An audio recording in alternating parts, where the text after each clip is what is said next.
No, I am the Senior Vice President of Sales, okay?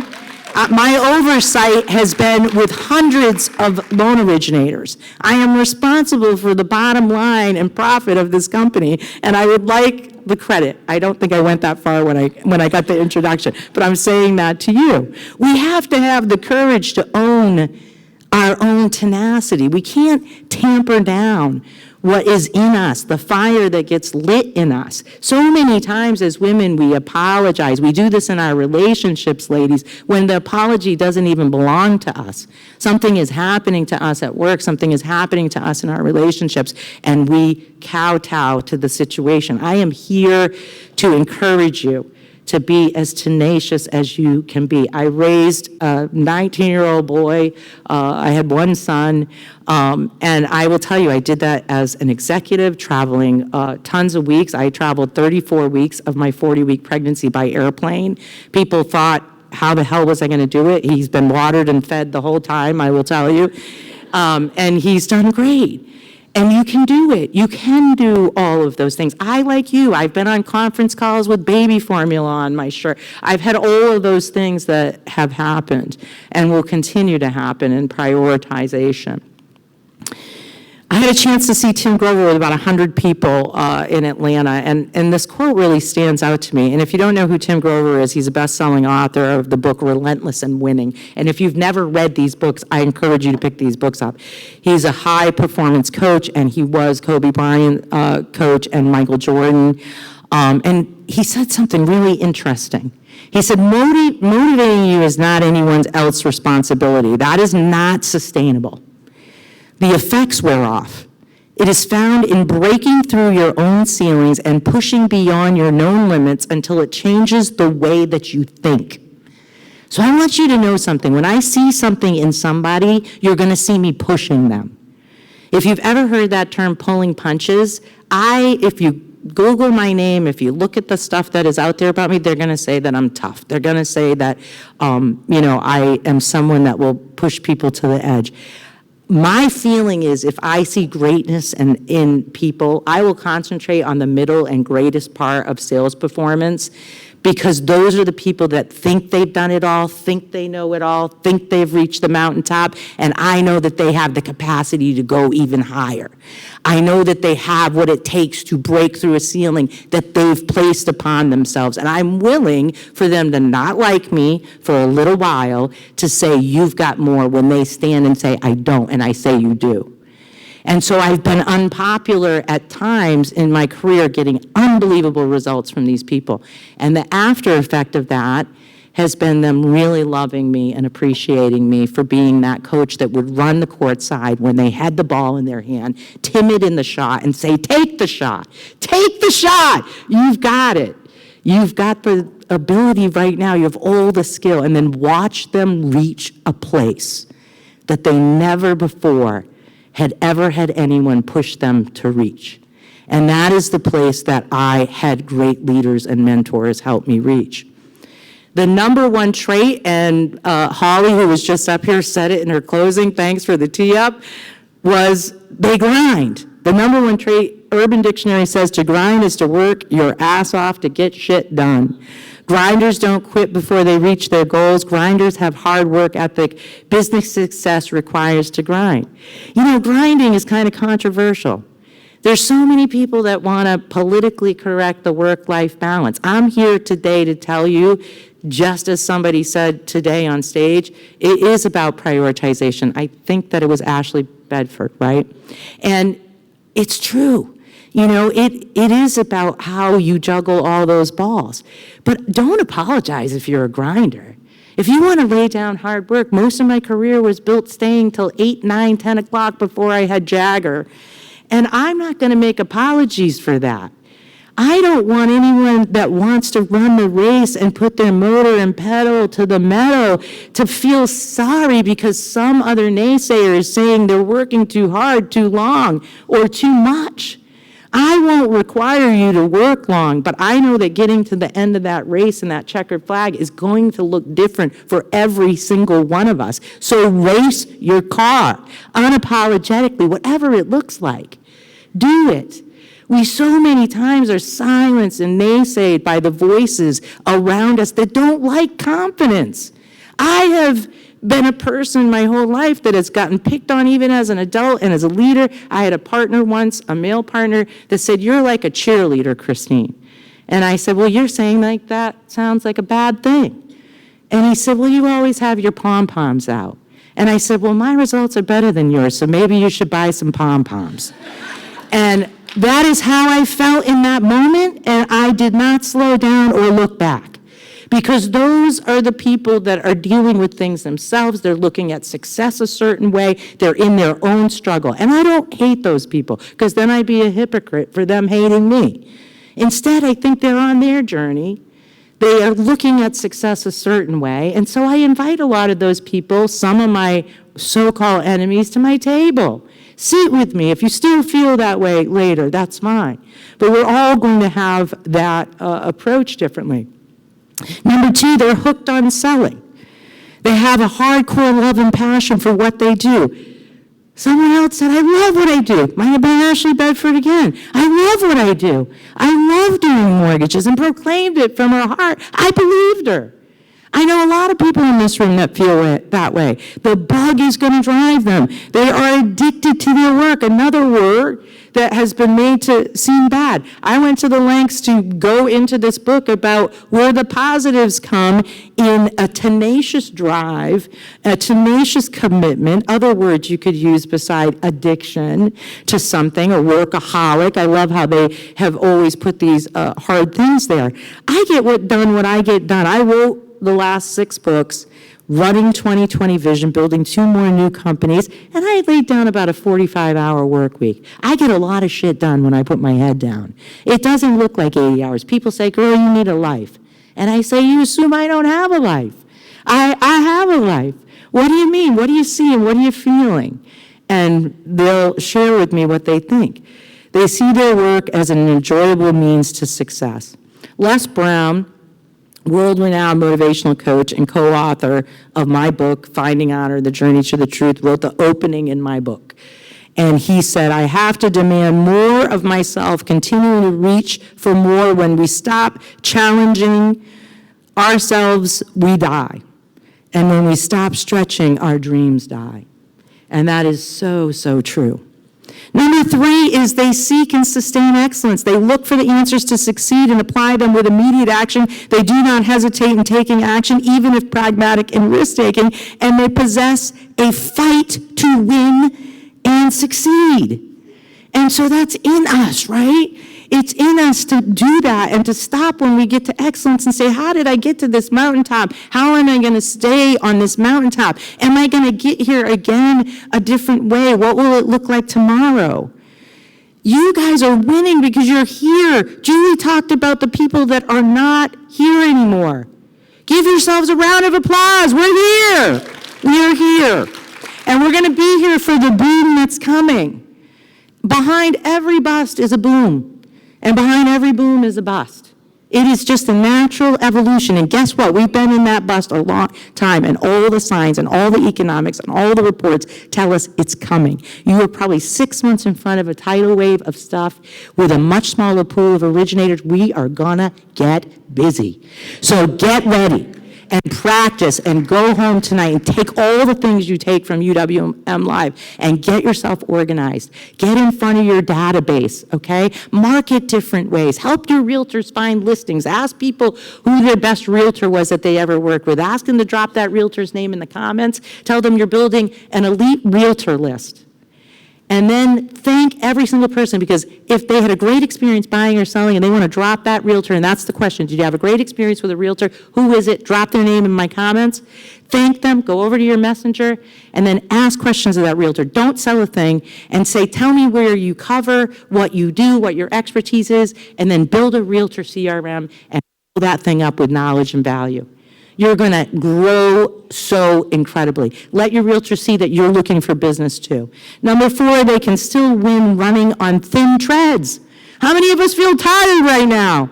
I got in at 2 o'clock, got dropped at the wrong hotel, dragged my suitcase across the highway to another hotel that wasn't great, and had no attendee there and had to learn how to use an electronic key on my Marriott Bonvoy for the first time, not having eaten since 11. I ate that lunch like it was Thanksgiving dinner.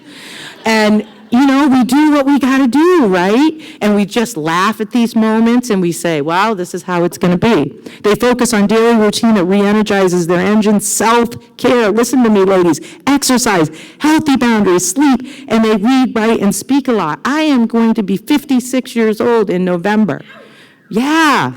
And I'm still getting up and working out and eating right and reading and writing and speaking, because those are things for our mental wellness. If you are not doing those things, do it. I don't care if you have a horrible thought, anxiety today, get into the notes of your iPhone and get it off your mind. Write it down. Laura and I write journals. I have like 6 journals going. Her and I are such believers in this proponent. It's like swiping the notifications that keep coming up in your brain away. Put it down on paper, move on to the next thing so you have clarity. I had the good fortune of my second book being distributed to the studio audience because in my career, my first year as a teller, when I was 18 at a credit union, the girl next to me who had befriended me and showed me all around town was kidnapped and murdered. In 2017, my chief compliance officer, Colleen Brownell, was murdered at AIME. And I didn't know what to do. I was leading 2,500 people, and I thought, I got to do something.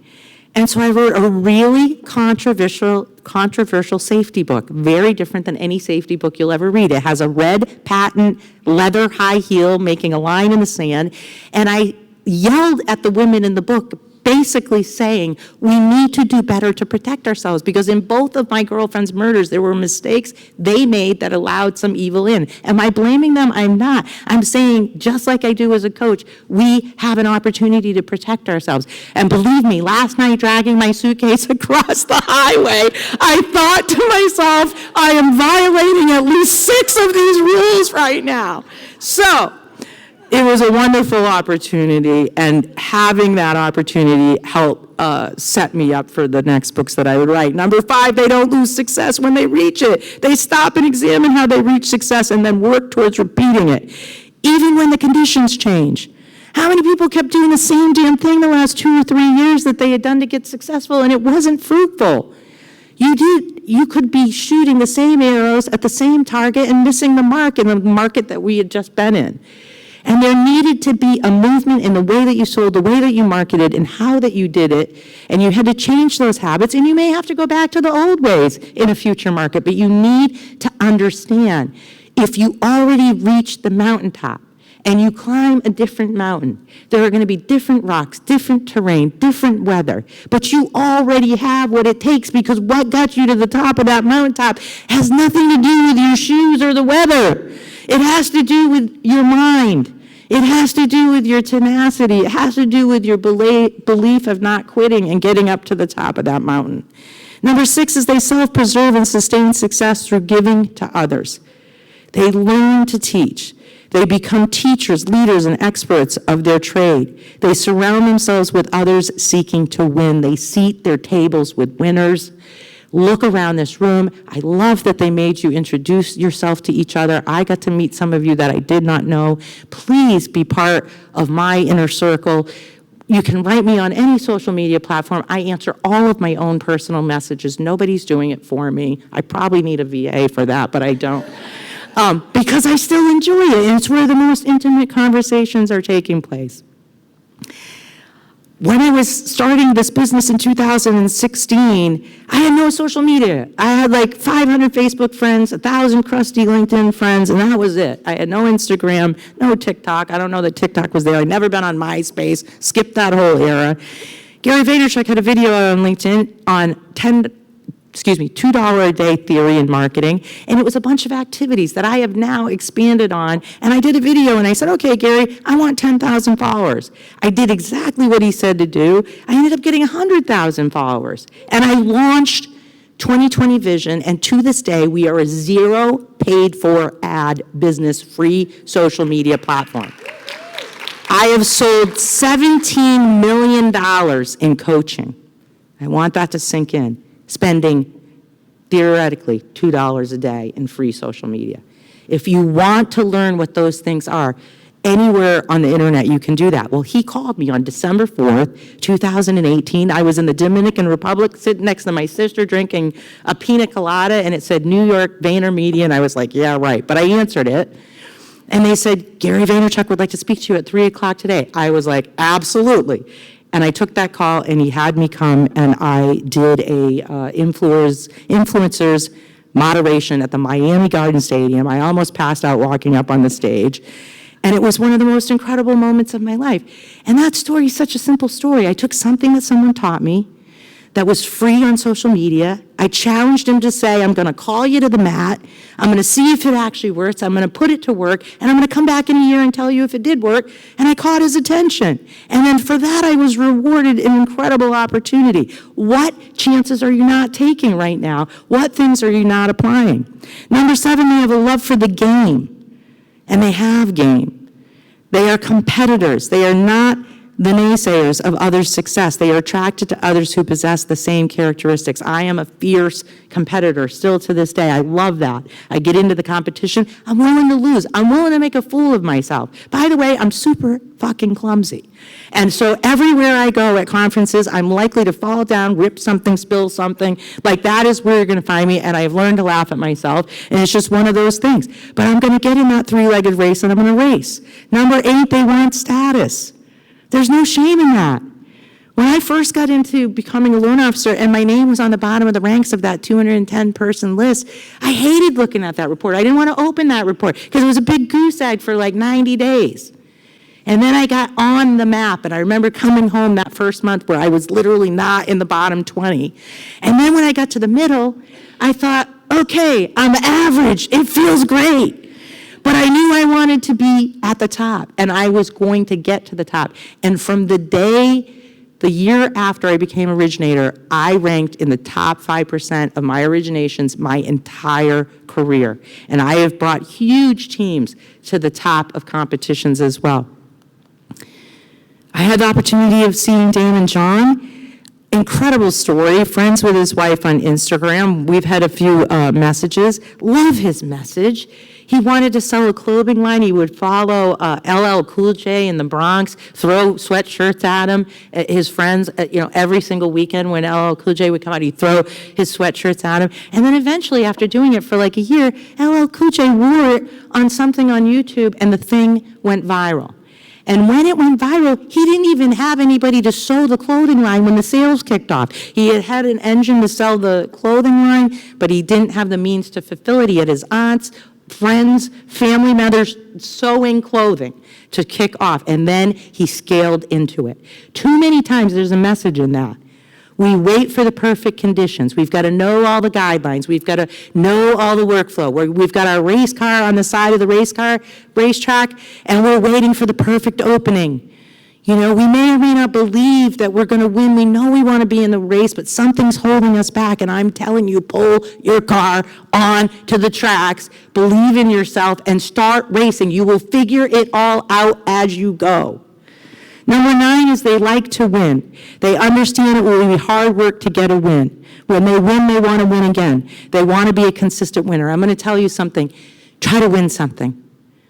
You want to feel something you've never felt? You want to know how I felt at 8 years old, winning that student council presidency in that moment? No one was in more disbelief. I know what I was wearing. I know where I was standing. I know how I felt in the seconds before my name was announced over that intercom. I was born in that moment. I am that girl. That girl is me. Because I didn't believe.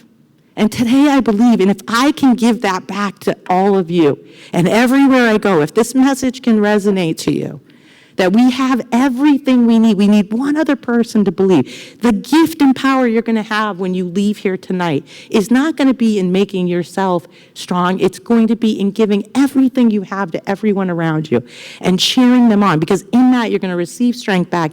That is going to strengthen you. And so finally, they're constantly learning. And I know that sounds self-serving, but I walked away from a 7-figure career to do this. And everyone thought I was nuts, including my boyfriend of 18 years, who said, "What the hell are you doing?" And I said, "I just really want to go coach, train, give, write, and do this part of the swan song of my career." And you know, I ended up making more money than I left. But it didn't look good at first. I literally had a plan and no money coming in. So I really did jump off the bridge into this dream. And I was fueled by the belief in myself. And that's a powerful thing I want to end on.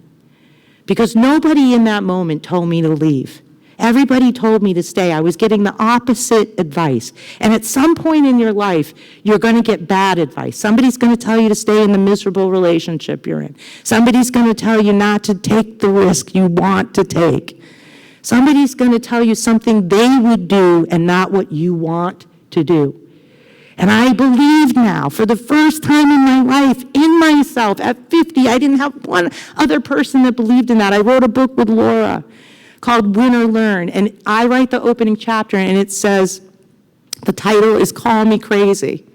And I talk about what it was like to leave the shore of everything I know and get in the waters and swim towards a new lighthouse. And nobody was in the water with me. I just believed I could get there. And then as I got going, I noticed people swimming next to me. And as I got to the new lighthouse, it lit up, and I knew I had made the right decision. Did I look back in sadness? Leaving the helm of Annie Mac was absolutely the hardest thing I've ever done in my life, because my soul was in leading those people. And I felt like I was abandoning them to make my own choice. But I am telling you, as I stand here right now, it was the best decision I ever made in my life. And so I want to just tell you, chase your dreams. Have dreams and go after them with the highest level of tenacity that you can have. Thank you for having me today.